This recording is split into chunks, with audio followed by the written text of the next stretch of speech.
Are you here? Of course you're here. Welcome. It's the Paul Leslie Hour, and we're honored you've tuned in. We have for you today an interview from, well, way back in the archives. This was originally broadcast on radio, and you're about to hear Paul's interview with Irma Thomas, known as the Soul Queen of New Orleans.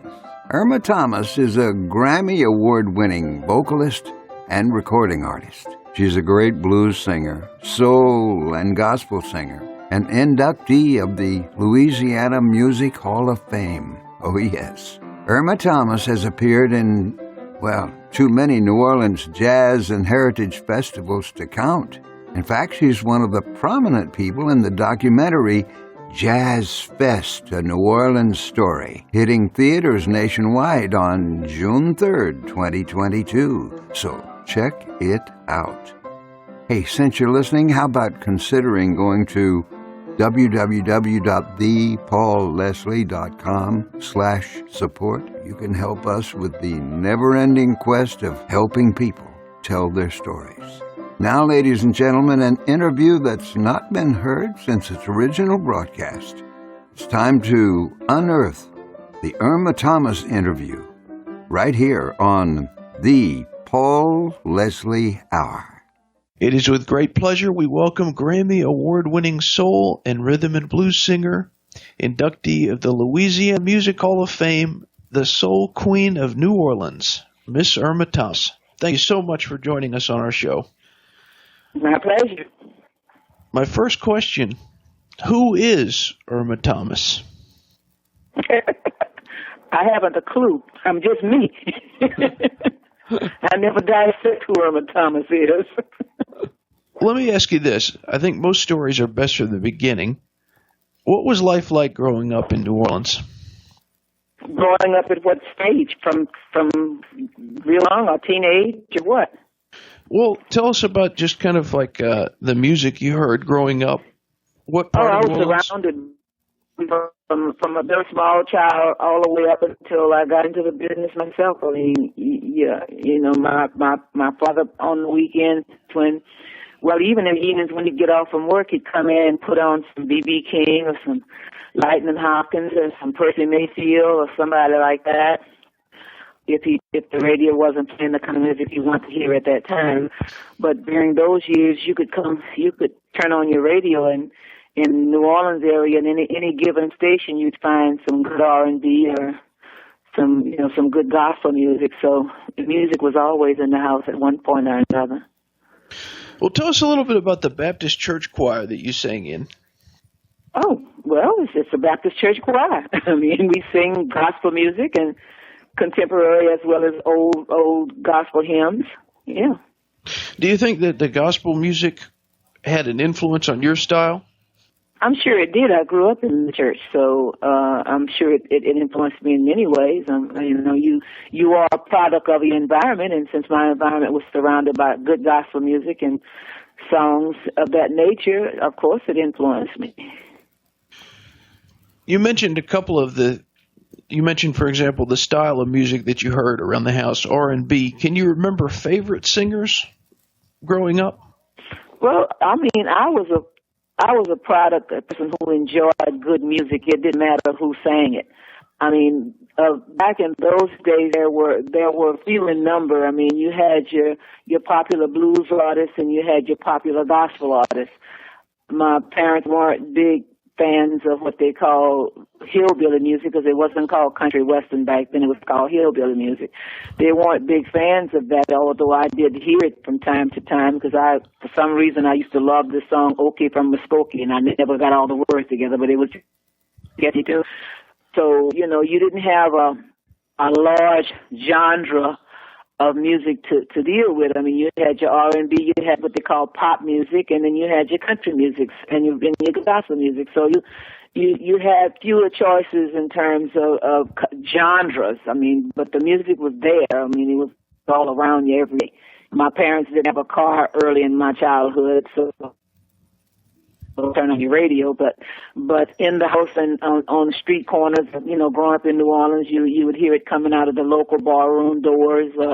Even if you went into the grocery stores, they would have a radio on that would be playing some radio station that was blaring some music of some kind. So that's just the way it was when you grew up in this city. So you were influenced by all of that. There was a band leader named Tommy Ridgely, and I was hoping you could tell us about this gentleman.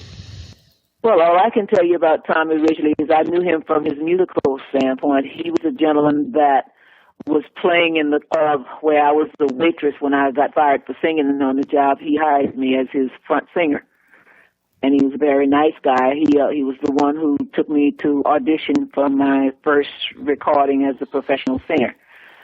The first time he told me about it, he told me to go down to the place to audition, and I thought he was joking, so I didn't go. So the next time he came and got me and brought me down to the place to audition, and the rest is history. Very interesting. But Tommy was a very nice guy, very even-tempered. Well, tell us about the experience recording for the first time. What was that like? Was it exciting? I was having a good time. I was singing. I was doing what I enjoyed doing. I didn't have sense enough to be nervous because I was never nervous singing in front of a live audience. Singing into a microphone was second nature to me. I wasn't involved in all the technical aspects of it. That was not my interest. So all they told me to sing into this microphone and sing this song, and that's what I did. Well, tell us about the experience of working with the songwriter and producer Alan Tucson. You worked with Mr. Tucson recording. Yes, I did. Tell us about him and just your experiences. Yes, I did. Well, with Alan, it was a case of he would write a song and he would teach you the song, and this was the way he did his productions. He would write a song for the specific person that he wanted to sing it and teach it to them. And by the time you got to the studio, you knew exactly how you were going to sing it once you got into the studio, and that was his process. When you look at all the different people that you've worked with in the music business, is there someone that in your mind has been a favorite person to work with?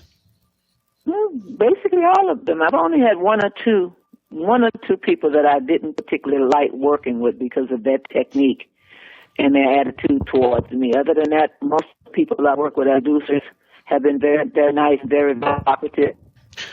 Our special guest is Miss Irma Thomas. Tell us about the song "Anyone Who Knows What Love Is." It was a song that was given to me among the sessions that I recorded in California. Oh, that's right. Now, wasn't that a song that was also done by the Rolling Stones? No. That's "Time Is on My Side." "Time Is on My Side" was done by the Rolling Stones. That's right. When you look at all the songs you recorded, do you have a favorite song? Not really. I mean, I have some that I do more than I do others, but I mean, I'd have to say if there's going to be a favorite, it'd have to be the one that was the first one to hit the major charts for me, which was "I Wish Someone Would Care." It went all the way to number 17 in the top Billboard charts in the nation, so I would have to say that one. Now, tell us a little bit about the New Orleans Jazz and Heritage Festival. You've been appearing every year. That's an event that's held every year in New Orleans. Tell us about that event. Well, I've been a part of that event since 1975, and it's been a wonderful showcase for a lot of the local talent in Louisiana. It brings a large spectrum of people from out of the country that normally, that you would normally not play to unless you traveled abroad to those various countries. So it's a great venue for local entertainers. Something that I've wondered is there's been so many great musicians of just any type that have come out of Louisiana. Why do you think that is? I have no idea.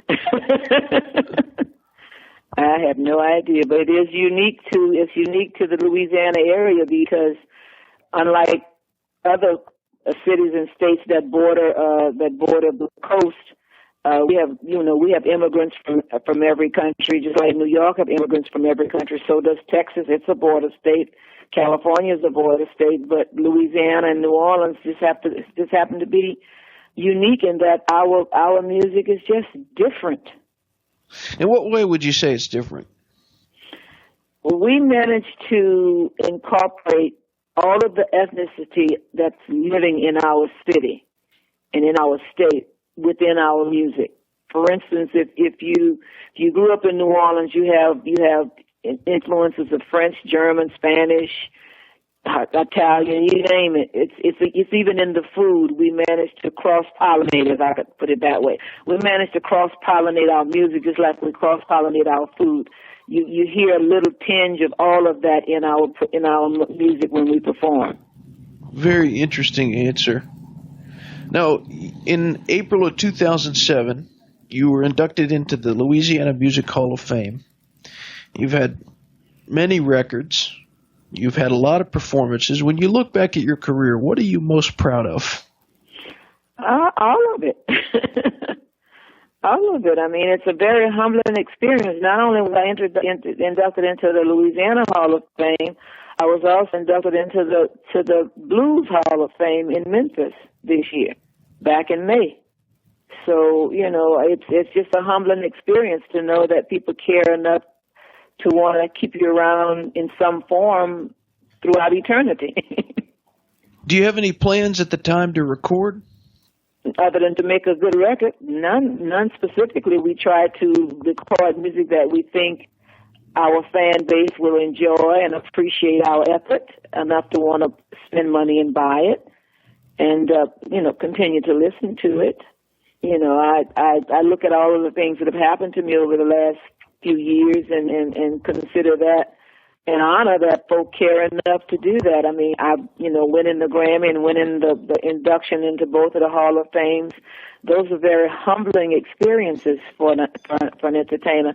Some people work a lifetime and never get those accolades given to them. And so to have that happen to me, it's just very humbling. And I try to go in the studio with all that in mind, saying, okay, these people care enough to do this for me, then I'm going to care enough to put as much love and emotion into these songs when I record them as I do when I'm on stage. So when I go in the studio, I just pretend that I am on stage performing to a live audience. And that's the way I hope it comes across. Wow, that's very interesting. There's something I have to touch on. There's a Jimmy Buffett song called Saxophones, where he kind of I guess he tips the hat to you because he has said a couple of times that you were one of his favorite singers when he lived in New Orleans. And he mentions you in the song. He calls you Sweet Irma Thomas.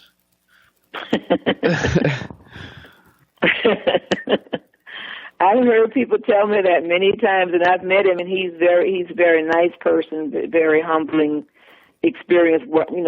Being around him, he's very down to earth, laid back, and to find people who have had that stardom of his magnitude to even have time to even listen to me is just a nice feeling. I wanted to just touch on this just a little bit, but a lot of people out there may not realize that after Hurricane Katrina, some people think just because a few years have passed that everything is back to normal, and that's just not true. Well, everybody's entitled to an opinion. Well, what's your opinion? I don't know.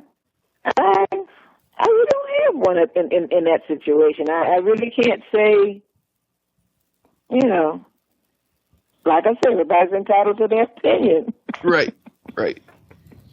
Well, one of the things about Louisiana is they have some of the best food that you can get anywhere. Oh, yeah. I agree on that point. You do have an opinion on that. So I have to ask you, what is the best place in Louisiana to go get something to eat, and what do you get? Anywhere you go, I would say, in Louisiana, any recommended restaurant or non-recommended restaurant, I have not had a bad dish of food at any restaurant I've ever gone to. I have not, and that's honestly speaking, because if I had, I would say so. But I have not had a bad dish of food at any restaurant, whether it was a restaurant that was recommended or one that we just happened to pop into to get a quick bite. They've all been very good tasting food. And the key to it is that Louisiana people season their food very well, whereas when you travel to the east or to the west, Coast, they tend to leave out a lot of the spices that we use when we cook in Louisiana. And it takes away from the taste that we're accustomed to. And I think that's why we have so many people come to Louisiana and to New Orleans and enjoy the food, because it has something to wake up the taste buds. Yes, I'd have to agree with that. Now, do you have a favorite dish? Well, no food. I'll tell you what, I do tend to lean toward greens. I love my mustard greens and my collard greens. I'm not big on the turnips, but my mustard greens, my collard greens, and my cabbage, yes, I love those. I'm a big salad off and all that, but I love my salads. I want lettuce and slice up some bell peppers, red, yellow, and green bell peppers in it, and I put a couple of the little they're not really as spicy as the other. I don't know what they call them, but they're another member of the pepper family. And I always put some cucumbers in mine, and I'll either use Creole tomatoes or the cherry tomatoes, but tomatoes go in, and I toss that, and that's a meal to me. Because I've always loved my vegetables. There are very few vegetables I don't eat. Turnips is the only one that I'm not big on, but I will eat them if they're cooked, a tasteful way. I will eat them because I don't never say no. But I love my vegetables. I can make. I don't know why I'm so fat, because I love vegetables. Well, I'm with you. I can make an entire meal out of greens. But is there anything in the future with Irma Thomas?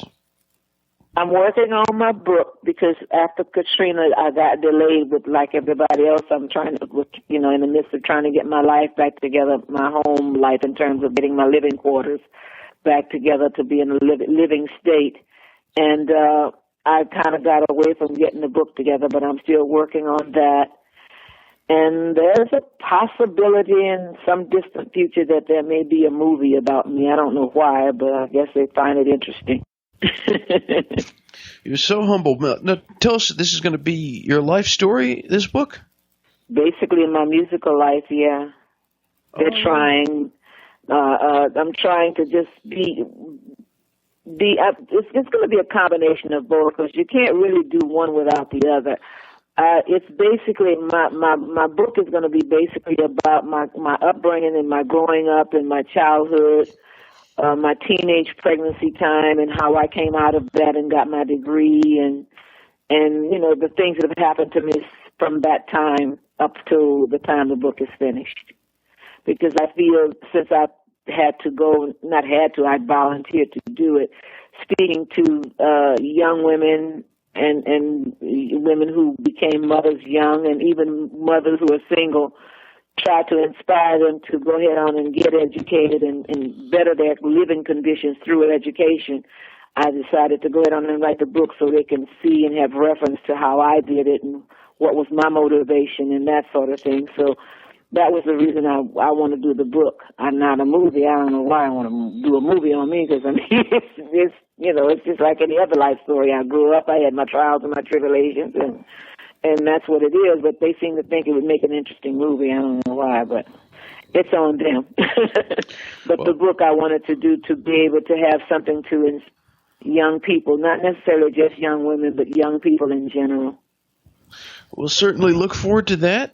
I want all the listeners out there to check out irmathomas.com. Now, before we go, I have one final question. This show goes out all over the world. What would you like to say to all the people that are listening in? Well, Irma Thomas is still vibrant at 68, still performing and enjoying it and having a wonderful time of it. And look forward to some future recordings. We just finished a project where I'm celebrating 50 years in the business. And I'm looking forward to my next project in the studio and some tours, hopefully. And thanking everyone for being dedicated fans. And thank you very much for this interview. You're welcome. It was a great pleasure to speak with you. Same here. So thanks again. Okay. And have a wonderful day. You're welcome. You too. Bye-bye. Thank you for stopping by today.